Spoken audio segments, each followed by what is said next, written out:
பெருமானார் ஸல்லல்லாஹு அலைஹி வஸல்லம் அவர்கள் நம்முடைய நம்பிக்கையை வலுப்படுத்துவதற்காக வேண்டி ஏராளமான அறிவுரைகளை நமக்கு சொல்லி காட்டுறாங்க. பாருங்க, ஒரு உயிரை நம்ம பறி கொடுத்துறோம், இதுல சபூர் செய்வதனால நமக்கு சொர்க்கம் கிடைக்கிறது ஒண்ணு. ரெண்டாவது சொல்றாங்க ரசூல் ஸல்லல்லாஹு அலைஹி வஸல்லம், என்னுடைய மூமினான ஒரு அடியானுக்கு ரொம்ப விருப்பமான ஒருவரை நான் கைப்பற்றி விட்டால், ஒருத்தனுக்கு விருப்பமான ஆள் யாரு? புள்ள விருப்பமானவனா இருக்கலாம், அல்ல பொண்டாட்டி விருப்பமா இருக்கலாம், அல்ல பொண்டாட்டி புருஷன் விருப்பமா இருக்கலாம், அம்மா விருப்பமானவங்களா இருக்கலாம், அத்தா விருப்பம். ஒரு ஆளுக்கு வித்தியாசப்படும், ஆளுக்கு ரொம்ப விருப்பமான ஆளுங்கிறது வித்தியாசப்படும். யாரு உங்களுக்கு ரொம்ப நேசமா இருக்கிறாங்களோ அவர்களை நான் கைப்பற்றி கொண்டேனேயானால், அல்லாஹ் சொல்றான், நீங்கள் அதை சகித்தும் கொண்டீர்களேயானால் அதுக்கு என்ன கிடைக்கும் தெரியுமா?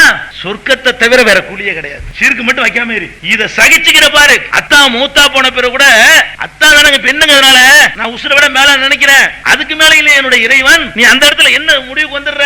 என்னுடைய இறைவனுக்கு என்னுடைய அத்தாவை எடுக்கிற உரிமை இருக்குது, அவன் தான் கொடுத்தான். என் இறைவனுடைய தீர்ப்புக்கு எதிராக நான் மறுபேச்சு பேச மாட்டேன். என்ன படைச்ச ரப்புல் ஆலமீன் எடுத்த முடிவுக்கு எதிராக நான் வாய் திறக்க மாட்டேன் அப்படின்னு ஒருத்தன் இருந்தான்னு சொன்னா அவனுக்கு சொர்க்கத்தை கொடுக்கறதுல என்ன ஆட்சேபனை இருக்க முடியும்? கைப்பற்றினவன சொர்க்கம் கிடைக்காது. கைப்பற்றினவன அல்லாஹ் உனக்கு கண்ணு இல்லையா, நீ எல்லாம் ஒரு கடவுளா, எங்க அத்தா தான் உனக்கு கிடைச்சாரா, முடிஞ்சு வச்சுக்காத. அப்ப கிடைக்காது சொர்க்கம். எப்ப கிடைக்கும்? எவன் அதுல உறுதியாக சகித்துக் கொள்கிறானோ அவனுக்கு கூலி சொர்க்கத்தை தவிர வேற கூலியே கிடையாது. ஓடுற வேணாண்டல் தட்டி விட்டுருவான்ல, ஓடு உள்ள சொர்க்கம். நீ அப்படி அது சொர்க்கத்தை தவிரங்கிறாங்க, சொர்க்கத்தை தவிர வேற ஒண்ணு உனக்கு கிடையாது என்று பெருமானார் ஸல்லல்லாஹு அலைஹி வஸல்லம் சொல்றாங்க.